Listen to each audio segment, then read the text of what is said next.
No way.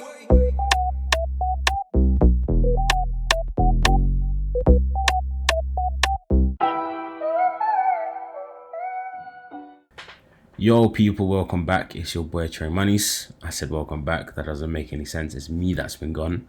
So I guess you guys deserve an update in terms of where I've been and what I've been doing. So essentially with Euro USD, I've literally had zero trades at all with the pair. It's been a difficult pair. I've had a difficult time and I've decided to switch to AUD USD.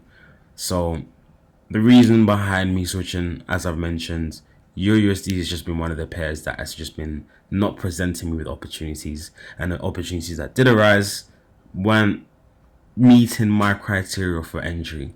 So I thought, you know what, let's scale the pairs, have a look at all the different pairs.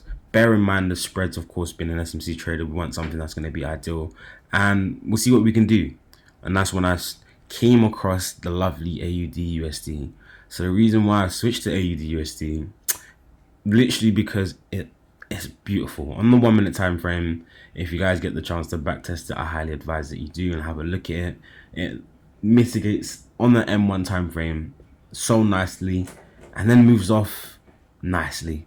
I just have a lack of words right now. I don't know how to describe how well it moves. It's a very good pair on the 1 minute time frame. I highly recommend it, especially on the M15 time frame. It does move a lot. I want to say a lot more than likely not the case, but in terms of the trade positions that I have managed to get when I was backtesting it, it is a little bit more giving in comparison to Euro USD. So what I've now incorporated as well in my trading style, what I've also added to ensure that I have a few more trades than I would do normally, is now I'm taking sweep entries, which is the entry that I'm gonna describe and go through in this example right here. So the sweep entries just gives you a little bit more entries in terms of it's sweeping main structure or structural points, or for example, if an order block fails, you can then take it if it sweep the low of the candle or the low of the order block, giving you a position or second chance, I guess, to enter the trade.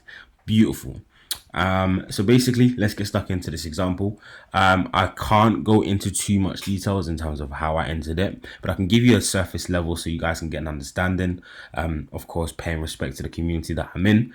So essentially, the trade itself was a sweep of this low. So what we had over here, the reason why I was looking initially at this area was because we had a decisional demand zone to take a long position from. As you can see, price swept the low, making the demand zone fail. The reason why I consider a sweep outside of a demand or supply zone as it fails, because on a lower time frame, price has closed below that zone, so it has failed. So on here, on the 15-minute time frame, once price closed below, I waited for the 15-minute candle to close, confirming that it was a liquidity sweep. Once that liquidity sweep happened, I was looking to take an entry on the trade. And as you can see, the next few candles, I believe 4 candles across, swept that initial candle, giving me a more refined entry in terms of taking this long for breaking the internal structural high. So this trade, as you can see, was a 1 to 20. It actually did take me out of around 1 to 20 with my trailing stop loss. I trailed my stop loss behind by 10 pips once I hit 1 to 5. 1 to 5 being my main area to take partials. I don't take partials any less than that. 1 to 5, I take 80%. Then I trail my stop loss by 10% of the remaining balance. So here, this trade actually gave us a profit of 2.5% to 3%. I'll drop that somewhere on the screen. But this was a very good trade, got me out of my previous drawdown, and now it's got me into some profit, which is lovely, exactly what we need, especially when it's been a very, very quiet few months with Euro USD. Definitely a great result to come back to. But another example of this, just to clarify things, of course, just to hopefully help people's understanding on the reason and why and how I took the trade, again without going into too much context. Another example would have been this right here. As you can see, price swept it, the next candle went higher, again sweeping it and not being a body close, sweeping the market structure or the structural high, which is the swing point. And then you would have been able to take an entry for shorts. In here, similar situation happened right here. As you can see, this is my internal structure. Internal liquidity was swept. You have your liquidity candle, your nice doji candle right here. In there was a short. I was looking at this in hindsight. Today's a Friday, NFP Friday. I don't normally trade Fridays. It's the odd occasions that I get the opportunity to trade Fridays. But in here, looking at it in hindsight, there was a 1 to 3 trade entry in here as well.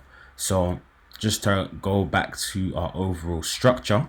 So looking at structure for the week, most likely for the week to come, seeing as price is currently making its way down to hopefully the extreme down here, is on the M15 time frame we're bullish. If we're looking at internal structure, we are bearish. I'm going to assume quite safely that price will probably make its way down to our extreme down here.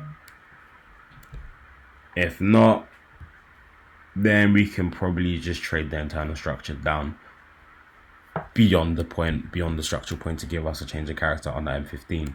But that is pretty much it for the week. That is pretty much it for today.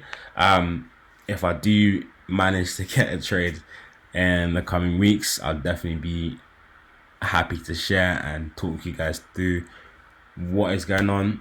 I have been working on a few other things in the background as well, but those I'll save for future dates. So stick around and hopefully we can meet again next week.